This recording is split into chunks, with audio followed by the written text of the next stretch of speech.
What if remembering everything was your worst nightmare? Meet Solomon Shereshevsky, a Russian journalist whose mind became both his greatest gift and his ultimate prison. In the 1920s, he discovered what seemed impossible, an unerring memory that absorbed every sensory detail and held it with uncanny fidelity. He attended meetings without a pen, yet weeks later recited conversations and figures as if reading from a transcript. Colleagues watched him retrieve names, dates, and faces with effortless precision. Scientists and psychologists flocked to study him, puzzled by a mind that stored experience like a vault.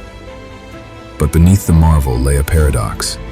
The capacity to keep every scrap of life intact meant there was no filter, no selective forgetting to ease the constant tide of impressions. This is where brilliance and burden intersect, and where Solomon's story asks a darker question. What happens when memory refuses to release you? Solomon could memorize lists of hundreds of random words and recall them perfectly 30 years later.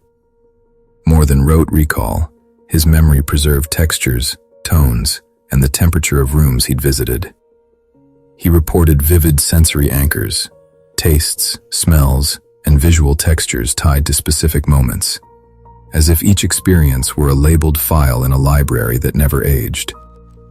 Researchers noted patterns similar to synesthesia. Words became images, sounds became landscapes, making retrieval astonishingly reliable. He could recount verbatim conversations and identify the exact clothing someone wore on a given day decades earlier. These feats suggested a mind that encoded life across many channels, creating redundant cues for retrieval. Yet this redundancy came at a cost. Every trivial list, every fleeting observation, joined the archive, multiplying the volume of memories until relevance and noise were indistinguishable. That same precision began to unravel Solomon's life. He remembered every embarrassment and every slight with the visceral intensity of a fresh wound. Minor annoyances accumulated into a crushing weight. Old arguments replayed with the same heat as recent quarrels. The unfiltered archive impaired abstraction. Metaphors, jokes, and poetic implications slipped past him because he could only hold literal detail.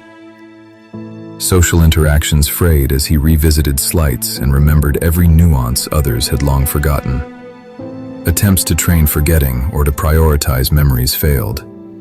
The architecture of his recall resisted pruning. In the end, the perfection that dazzled observers made daily life intolerable. Solomon's fate is a haunting lesson. Perfect memory can become a prison, where the inability to forget traps the self in an unending present.